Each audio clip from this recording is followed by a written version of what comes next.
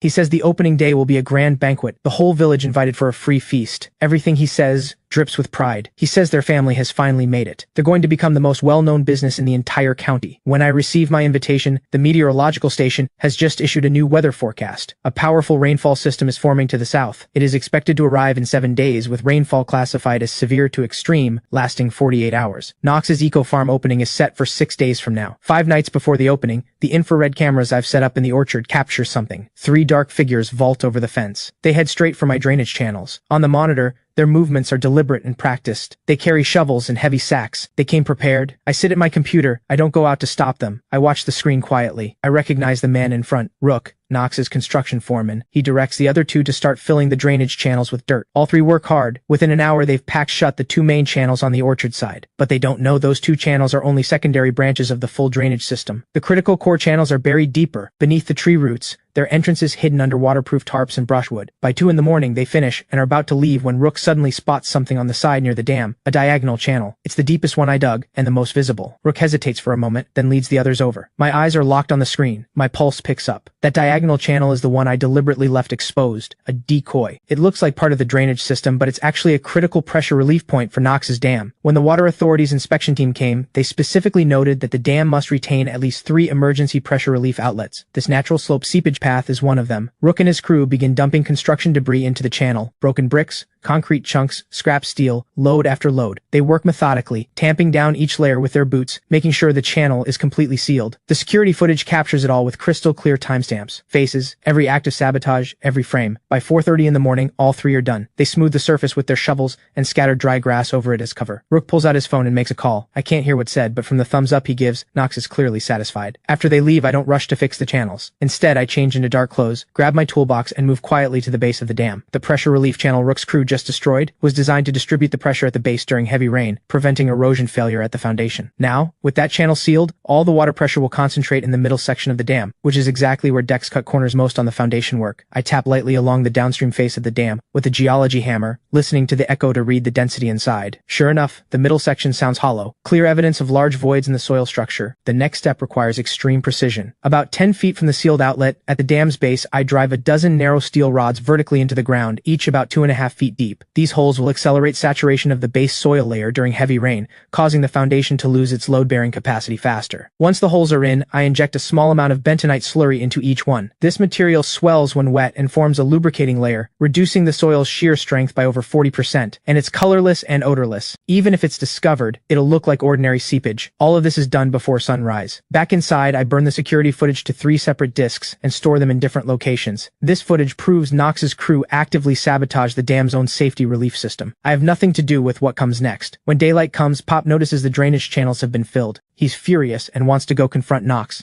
I hold him back. Leave it. Rain's coming soon anyway. Those channels have already done their job. Pop doesn't understand what I mean. He just sighs. I stand at the window looking at Knox's towering dam in the distance. Its internal structure has now been compromised at the core. It's a ticking bomb waiting for the rain to set it off. The latest forecast shows the heavy rainfall will arrive the night after tomorrow, and Knox's eco farm grand opening is set for tomorrow at noon. The timing is almost suffocatingly perfect. The morning before the opening, I organize everything into a waterproof document bag and head to Knox's eco farm. Inside the bag are 3 reports. The first is a soil stability assessment commissioned from the Provincial Geological Survey Institute, clearly stating that the soil layer beneath Knox's dam is in a high liquefaction risk zone and is unsuitable for large water retention structures. The second is my calculated peak flood discharge forecast, based on weather data and watershed area. The conclusion, if hit by sustained heavy rainfall, the current dam structure cannot withstand the hydraulic pressure. The third is a copy of the Water Authority inspection team's initial survey, the original record clearly stating the dam poses a serious safety risk. These 3 reports cost me over $3,000, worth every cent. They are my legal shield, proof that I have fully discharged my duty to warn. Knox's eco farm is freshly renovated. Red lanterns hang across the entire yard. Workers test the sound system. Rich aromas drift from the kitchen. Dex stands at the pond's edge, beaming as he greets the village officials who've come to look around. I walk over and hand the document bag directly to him. Dex glances at it and sneers. What is it this time? I don't waste words. Right in front of 7 or 8 village officials, I pull out the geological report and show it to him page by page. The numbers are alarming. The load-bearing capacity of the dam's base soil is only 120 kilopascals per square meter, while the pressure from the current water volume has already reached 150 kilopascals per square meter, 25% over its rated limit, with foundation sliding possible at any moment. I specifically point out that forecasted flash flooding the day after tomorrow will cause the water level to surge. At that point, the pressure on the dam will be more than double what it is now. The consequences would be catastrophic. Dex listens to all of it. His expression doesn't change. He takes the report, examines the official seal of the Survey Institute on the cover, then, in front of everyone, rips it to shreds. The pieces flutter through the air and scatter across the ground. Dex jabs a finger at me. Don't think I don't know what you're up to. You're just trying to scare me with these worthless papers so I'll release water to your orchard. He says his dam cost over $70,000 to build, it passed Water Authority inspection, and he knows more than some AG University student. The village officials around us exchange uncomfortable glances. Nobody dares say a word. Knox walks over too. He pulls out his phone and starts taking photos of me, saying he'll post them in the village group chat, let everyone see what desperation looks like. He says I'm just jealous of their opening, spreading false rumors on purpose, trying to ruin their big day. I don't argue. I quietly open the video recorder on my phone and say calmly, I will keep copies of this report. If anything happens to that dam, this will prove I fulfilled my duty to warn you. If Dex chooses to ignore it, the consequences are entirely his own. Dex spits on the ground. You're a jinx. Too much school and not enough sense. Nothing in your head but doom and gloom. He tells me to get lost, that I'm not welcome at tomorrow's opening banquet. I pocket my phone, crouch down, and pick up several key fragments of the torn report. They carry Dex's fingerprints and bear clear evidence of being deliberately destroyed. All of it is evidence. Before I go, I take one last look at the koi churning in the pond. 50,000 fish crammed together, blanketing the water's surface. Knox, chasing spectacle, has stocked them at far far beyond safe density. That overcrowding is itself a disaster waiting to happen. The moment water quality degrades, the fish will die at an exponential rate. Back home, I immediately upload the video to 3 separate cloud servers. The footage is clear. It fully documents my warning and Dex is active destroying the report. I add timestamp and GPS watermarks to lock in its legal validity. Pop asks me what Knox's side said. They won't listen, I tell him. Then we wait and watch. At 10 that night, the meteorological station issues an orange rainstorm alert. The rain has moved up, now arriving tomorrow night. Projected rainfall of 6 inches, with some areas possibly exceeding 8 inches. This is now classified as an extreme rainstorm. I stand at the window watching Knox's eco farm blazing with light. They're making their final preparations for tomorrow's opening, completely unaware. Every piece of evidence I've prepared is now locked into a perfect chain. Whatever happens next, Knox's family will have no one to blame but themselves. On opening day, Knox's eco farm is alive with activity from 6 in the morning. 30 banquet tables fill the entire courtyard. Each table is set with an elaborate spread of premium dishes. Dex has brought in professional chefs from the county seat. The ingredients alone cost over $4,000. Nearly every household in the village has been invited. Several township officials have also been brought in to lend prestige. Pop and I are the last to arrive. At the entrance stands an enormous inflatable arch. Knox's eco farm, grand opening, is written across it in gold letters. Firecrackers go off in bursts. Music blares from the speakers. A viewing platform has been built beside the pond where visitors can feed the koi. $1 per bag. Knox stands at the entrance, in a brand new suit, greeting guests. When he spots Pop and me, his smile freezes for just a moment, but he recovers and waves us in. With this many eyes on him, he has to keep up appearances. The banquet officially begins at 11. Dex makes his way from table to table, glass in hand, face flushed with pride. He tells everyone who will listen that their family has been blessed by fortune. They finally made it to something great. When he gets to the emotional parts of the speech, he dabs at the corners of his eyes. The crowd claps. I sit in my spot and quietly take everything in. The water level in the pond has risen another 8 inches since yesterday. For the visual impact of the opening, Knox pumped in more water before dawn. The surface is now less than 16 inches from the top of the dam. 50,000 koi churn through the water, a truly stunning sight. But I notice some of the fish already surfacing near the top. That's the sign of oxygen deprivation. On the upstream face of the dam, faint wet streaks are barely visible. That's seepage, a sign the waterproof layer at the base is beginning to fail. Under normal circumstances,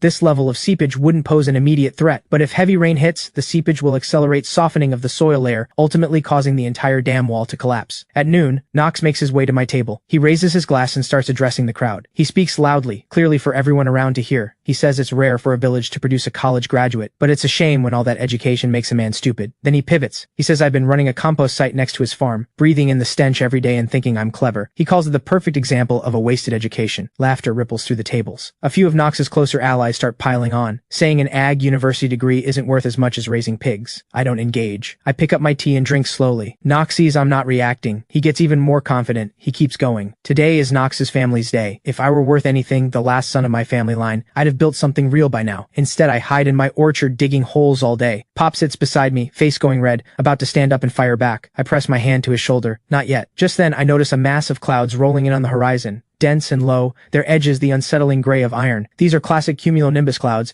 the sign of a powerful convective storm approaching fast. I take out my phone and open the weather radar. The cloud system is moving faster than predicted. It'll be here in 4 hours at most. I set down my tea. I look up at Knox, still going on and on. Then, in a voice that's not loud but clear enough for every person at this table to hear, I say, today's opening is quite a celebration, but it might also be Knox's eco farm's closing ceremony. Knox stops, then bursts out laughing. He asks if I've finally lost my mind from jealousy. I don't explain anything. I slowly raise my hand and point at the dark clouds churning toward us on the horizon. If you don't believe me, check back in 4 hours. People follow my gesture. The clouds are gathering at a speed visible to the naked eye. The sky is noticeably darker. Several older farmers at the tables go pale. They've spent their whole lives working the land. They can read the sky, and they recognize what's coming. Before Knox can say another word, a gust of wind tears through the courtyard. The colorful flags on the viewing platform snap and crack. Decorative balloons rip free and vanish into the sky. Ripples spread rapidly across the pond's surface. The koi scatter in all directions in a panic. A deep rumble of thunder rolls from the distance. I glance at the storm alert on my phone. Rain is set to begin at 3 in the afternoon. Whether Knox's crumbling dam can survive the storm, that's up to nature now. The banquet continues, but the mood has shifted. At 2:45 in the afternoon, the first drop of rain hits the pond's surface. Guests begin trickling toward the exits. Knox directs workers to move the outdoor tables and chairs inside, still insisting it's just a light shower. Won't affect the afternoon fishing. Pop and I don't rush. We stand at the entrance of the farm and watch the sky go completely dark. At exactly 3 o'clock, the rain crashes down, far more violent than any forecast. Drops the size of grapes hammer the ground, splashing up nearly a foot. Visibility drops to under 30 feet in an instant. The whole world disappears behind a curtain of rain. I pull Pop and we head back. The road is already flooded past our ankles. Muddy water churns through the streets in fast-moving streams. I detour past the edge of the orchard to check the drainage network, just as I designed. Every channel is functioning perfectly. Surface runoff rushes along the grades I calculated, feeding into the main channels. From there, it drives down through vertical shafts into the deep soil. Water that would have flooded the tree roots is completely drained in under 10 minutes. The precisely packed gravel layers and water-absorbent resin are doing their job underground. More importantly, these channels are driving rainwater downward at extreme speed, and a massive vertical water pressure is building at the base of 𝐒𝐽𝐻's dam, pushing upward through the soil pores, forming an invisible counterforce. I've calculated this. This counterpressure will peak after 2 hours of sustained rain, at which point the effective stress in the dam's foundation will drop to the critical threshold. Back home, I open my laptop. I pull up real-time weather data. The radar shows the main rainfall band is moving slowly, expected to stall over our area for at least 6 hours. That means total rainfall will exceed 8 inches, a once-in-50-year storm. Thunder rolls outside, lightning splits the sky apart. At 4:30, I watch 𝐒𝐻's pond through binoculars. The water level has risen to within 8 inches of the top. 𝐒𝐻 is up on the dam with 7 or 8 workers, working in the downpour. They want to open the spillway to release water, but the spillway is positioned too high, completely useless. And far more dangerous, floodwater from the valley upstream is converging now. A creek that normally trickles quietly has turned into a roaring torrent of mud and debris, churning brown water carrying branches and boulders, pouring violently into 𝐒𝐻's reservoir. The water level is rising at over an inch per minute. At that rate, the water will crest the dam in under 10 minutes. I can see 𝐒𝐻 is panicking now. He races back and forth across the dam, screaming into a radio. Several excavators move in, trying to cut emergency relief channels into the side of the dam, but they're too late. At 5:10, I detect abnormal changes in the groundwater level. The bentonite I injected near the dam's base has absorbed water and expanded to its maximum capacity. Between the soil layers, vast lubricating surfaces have formed. The sheer strength of the entire foundation is collapsing rapidly. The dam begins to show signs of internal seepage failure. Several jets of muddy water burst from the base of the dam, punching bowl-sized holes in the ground. This is the unmistakable signal of internal structural failure. The dam is on the verge of collapse. I notice the koi in the pond are all surfacing now, 50,000 fish packed together, gasping desperately. The floodwater has made the pond completely turbid. Dissolved oxygen plummets. Large numbers of fish are already floating belly up. 𝐒𝐻's family's $150,000 investment is evaporating at a terrifying rate. At 5:30, 𝐒𝐻 directs an excavator to start digging frantically. He wants to force the floodwater toward my orchard. The bucket has already crossed the property boundary marker and is tearing into my land. I pull on my rain jacket, grab my phone, and run into the storm. This time I want everyone to see clearly who is breaking the law and who is bringing this on themselves. I position myself less than 15 feet in front of the excavator, phone aimed at the cab, and go live to the entire village. The viewer count breaks 530 seconds. The footage is shaky in the rain but clear enough to show what's happening. I adjust the angle to capture the excavator bucket ripping into my land. The property boundary marker is clearly visible on the left side of the frame. The evidence is undeniable. I speak into the camera. Everyone watching, be my witness. 𝐒𝐻's family is illegally excavating my land, trying to redirect the floodwater into my orchard. The comments explode instantly. Some people are asking what's going on. Others are calling out 𝐒𝐻's family, saying this has gone too far. A few of 𝐒𝐻's relatives are defending them, but more people are flooding the chat with questions, asking why the water level in that huge pond is so dangerously high. 𝐒𝐻 sees me filming. He charges off the dam, completely soaked, eyes wild. He screams at me, "Get the hell out of my way, or I'll bury you with it." I don't move back. I take 2 steps forward. I say the line I've been ready to deliver for a long time. Cross that boundary marker and it's willful destruction of private property and illegal flood diversion. Every consequence is on you. The words are delivered clearly and loudly. Every viewer in the live stream hears every word. 𝐒𝐻 has no time for this now. The seepage failure on the downstream face of the dam is accelerating. A dozen jets of water shoot from the base. The pond level keeps rising. Water is already spilling over the top. If he doesn't release pressure immediately, the entire dam could give way at any moment. The excavator keeps digging. 𝐒𝐻 shoves me aside and yells at the operator to go faster. Then, a car screeches to a stop in the driving rain,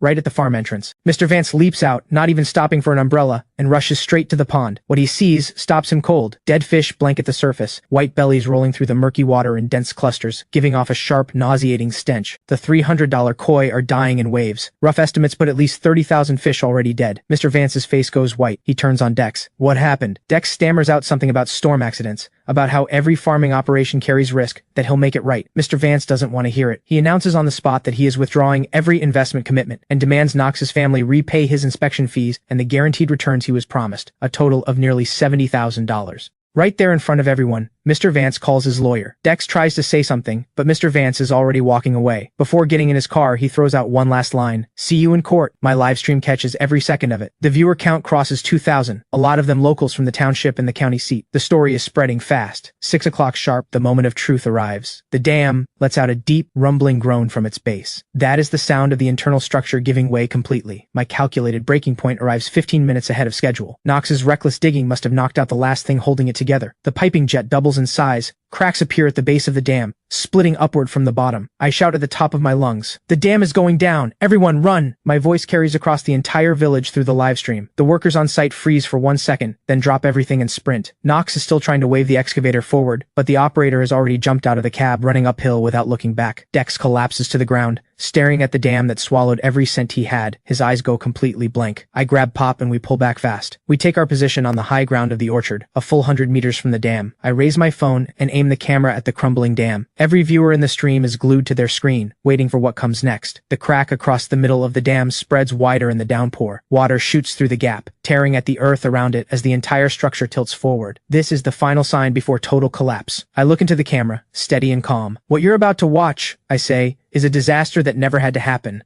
The words barely leave my mouth before a thunderous crack splits the air. The concrete at the center of the dam shatters all at once. 80,000 cubic meters of floodwater explodes through the breach, rising into a wall of water 4 meters high. The surge carries mud, rocks, and dead fish, a force that destroys everything in its path. My phone holds perfectly steady, capturing it all. The viewer count hits 10,000. The live comments are flying so fast you can barely read the screen. In the first second after the flood breaks free, I can already see the direction it takes, exactly as I calculated when I designed the drainage network. The water follows the natural slope of the land, surging southwest at a 45-degree angle. That direction leads straight to the heart of Knox's eco farm, the luxury villa, the main restaurant building, and all the surrounding facilities. My orchard sits to the east, a full 1.2 meters higher than Knox's land. More importantly, the drainage ditches I dug around the orchard now form a perfect flood diversion barrier, so when the water reaches the edge of the orchard, it is automatically redirected into the deep drainage layer below, then channeled through the underground pipe network out to a distant low-lying area. The flood roars toward the Knox Villa, a 3-story European-style building that cost over $800,000 to build. Dex had planned to turn the ground floor into a reception hall and the upper floors into a guest house. Now,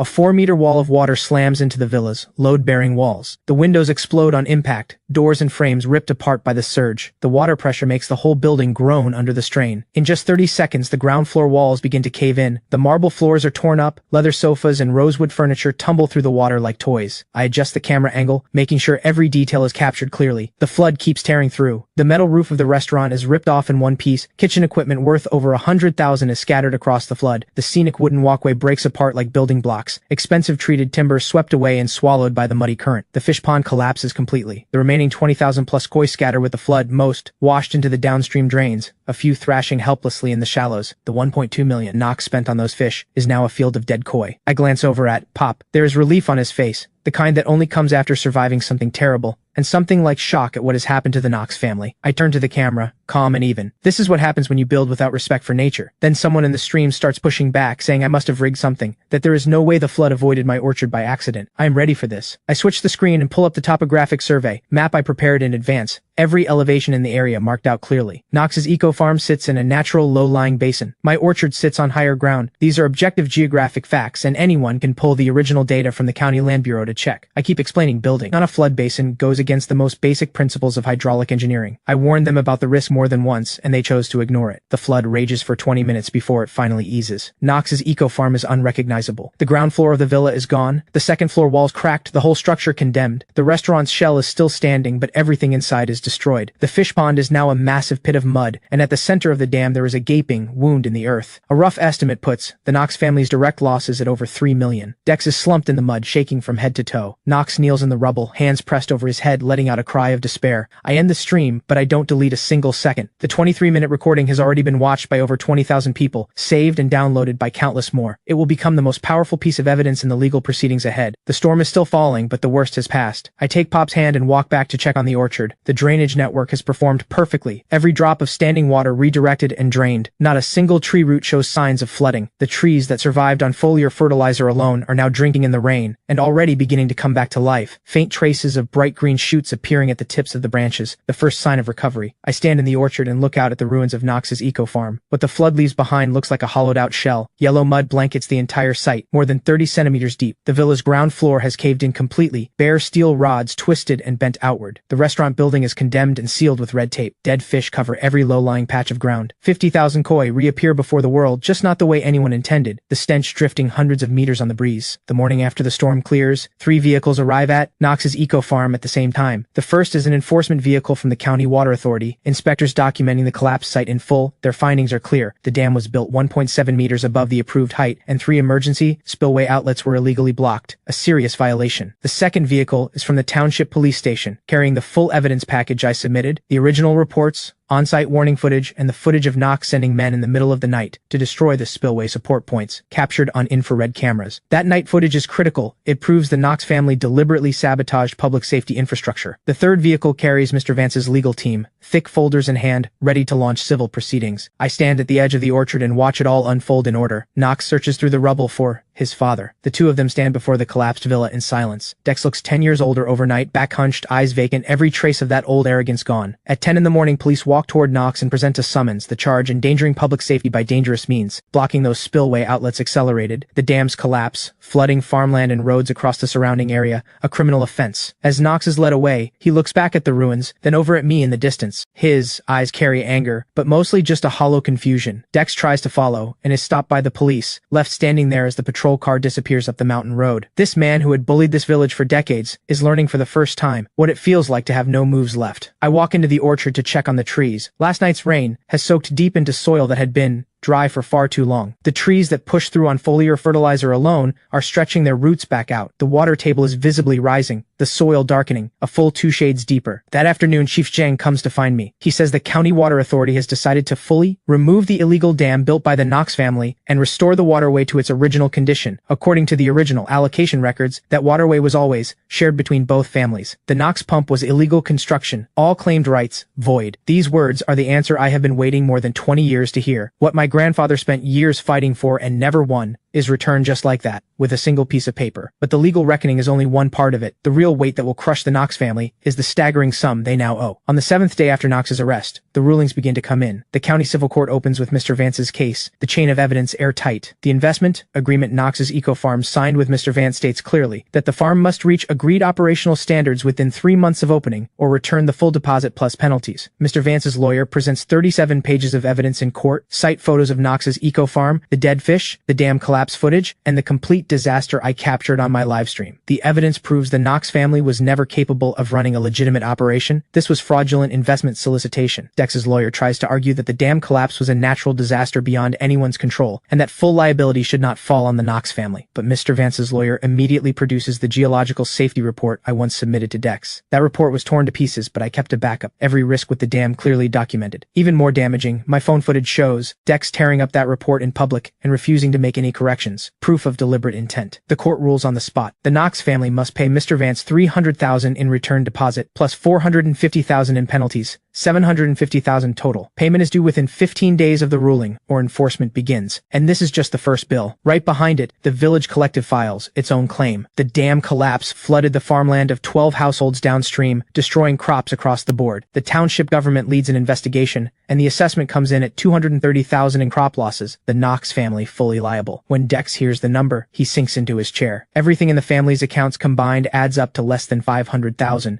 Nowhere near enough, and 𝐒𝐸𝐸 is still sitting in a detention center, facing 3 to 7 years in prison. The bad news keeps coming. The county water authority issues an administrative penalty notice, illegal construction, unauthorized water storage, serious threat to public safety, a fine of $120,000, along with a mandatory order to immediately demolish all illegal structures and restore the land to its original state, all at his own expense. Fines and claims come raining down one after another. Dex goes from fighting back, to going numb, to falling apart entirely. He knows the 𝐒𝐸𝐸 family is finished. On day 12, Dex reaches out through a middleman, looking to settle things quietly. He offers to sign over the ruins of the farm at a low price. All he asks is that I put in a word to help reduce some of what he owes. He admits the 𝐒𝐸𝐸 family was in the wrong from the start and says there is simply nothing left to pay with. I turn down the offer, not out of spite, but because the legal process has to run its full course. Every debt the 𝐒𝐸𝐸 family owes has a real person waiting on the other end. If I speak up for them, I betray everyone else they have harmed. And beyond that, the 𝐒𝐸𝐸 family still owes me. I have my own lawyer file suit, demanding compensation for the orchard losses caused by cutting off my water supply. I submit 3 months of detailed records, soil, test results, tree loss counts, foliar fertilizer purchase receipts, and every other expense I paid just to keep the trees alive. $187,000 in total losses. Dex's lawyer tries to turn it around, claiming my drainage network disrupted the groundwater balance and sped up the dam's collapse, demanding I shared joint liability. This is exactly the moment I've been waiting for. I present 3 pieces of evidence in court. The first is a professional assessment from the Provincial Geological Survey Institute, confirming my drainage network meets all soil and water conservation standards, no violations of any kind. The second is the Soil Improvement Project permit issued by the County Agriculture Bureau, proving every phase of construction was legally approved. The third is footage of Knox sending men deep into the night to destroy my drainage channels, caught on infrared cameras, clearly showing it was the Knox family who destroyed the critical spillway support points. 3 pieces of evidence, and the opposing lawyer has nothing left to say. The judge dismisses the counterclaim on the spot and rules that the Knox family must pay me the full compensation amount within 30 days. The ruling closes with a special note that the defendant engaged in willful infringement, and all unreasonable defenses are rejected. When I walk out of the courthouse, I see Dex sitting on the steps outside, face buried in his hands. 10 days after the ruling takes effect, the Knox family begins selling off whatever they have left. No one wants the ruins of the farm, that stretch of mud and rotting fish, not even at the minimum auction price. Dex can only pick through the rubble of the demolished structures for scraps of steel and brick, pulling in less than $20,000. The villa, condemned as structurally unsafe, is forcibly torn down. The demolition cost another bill he cannot afford. That European-style villa built for over $800,000 ends up as a pile of rubble. The foundation itself required to be cleared out completely, restored to bare earth. The Knox family puts their old home in the village up for sale, but with Knox's criminal case hanging over them, the family name is poisoned, and no one will touch it. The asking price drops from $600,000 all the way down to $300,000, and still no takers. Their last card is the water source land. That parcel was originally allocated as collective village land, leased to the Knox family for 30 years. Now, desperate for cash, Dex decides to transfer the remaining 23 years of the lease. Everyone knows what this land is worth. It sits upstream, controlling the water supply for the entire surrounding area. Whoever holds this land controls irrigation for every farm downstream. Dex asks $150,000. A few of the bigger growers in the village come to take a look, but none can agree on a price. Dex needs cash fast, but he cannot bring himself to give the land away, caught between 2 walls with nowhere to go. By day 20, the court's enforcement order arrives. If the Knox family fails to pay, all remaining assets will be seized and auctioned by the court. Dex finally breaks. He reaches out through Chief Shung, asking if I am willing to take over the water source land. I visit the site twice to assess it. The parcel is small, only 4 acres, but the position is everything. Every mountain spring upstream converges here, forming a natural irrigation channel. This is the geographic advantage the Knox family used to build that dam and cut off my water, strangling my orchard for years. I offer $80,000. Dex hesitates for a long time. This offer is less than half of what he was hoping for, but he has no options left. The court's deadline is 5 days away, and if he cannot raise the money, even his family home goes to auction. 3 days later, the transfer agreement is signed at the village council office. When Dex presses his thumbprint onto the contract, his hand is trembling. The land that carried 30 years of the Knox family's ambition has finally returned to the hands it always should have been in. The day I receive the lease certificate, I organize a crew and clear out every illegal structure. The dam the Knox family built is torn down completely. The blocked waterway is cleared. The channel that once fed both families is finally restored, and clean spring water begins to flow again. I stand at the edge of the channel and watch the water run bright and free toward the orchard. The irrigation ditches that sat dry for 3 months are filling back up. Underground, the tree roots drink in water they have not felt in months. The whole orchard is waking up. 2 weeks later, something remarkable happens. Trees that had been written off as nearly dead are bursting with new growth across the orchard. Fresh green leaves unfurl at the tips of the branches, flower buds crowding out from every stem. My foliar fertilizer formula and drainage network design kept the trees alive through the worst of it, preserving the core of their living tissue. Now that the water is back, they are erupting with growth. When experts from the County Agriculture Bureau come to inspect, they cannot believe what they are seeing. They say a recovery this fast after a drought this severe is nothing short of a miracle. I just smile and say nothing, and take them down to see the drainage network and the carefully formulated organic compost. Mr. Vance also comes by. He has been watching how I run the orchard and wants in, offering to invest and partner up to bring the organic fruit to a premium market. I agree, but on one condition: all technical and management decisions stay with me. Knox is sentenced to 5 years in prison. Dex sells the old family home and moves into a rental in the township, sometimes spotted shuffling down the street with a bent back. Not a trace left of the man he used to be. I stand in the orchard looking at the fruit filling the trees. All of this will be ready for market in 2 months. They survived a drought, a flood, and the worst of human greed, and here they are. That is what life does. It holds on. Pop stands beside me, eyes glistening. He says, "If your grandfather could see these trees come back like this, he would be so happy." I don't say anything. I just look out at the water flowing again in the distance. Justice may be slow, but it always arrives. And a real Ag University graduate does not prove himself with a diploma. He proves himself by using knowledge to change his fate, and using wisdom to protect what is his. The orchard spring is just beginning.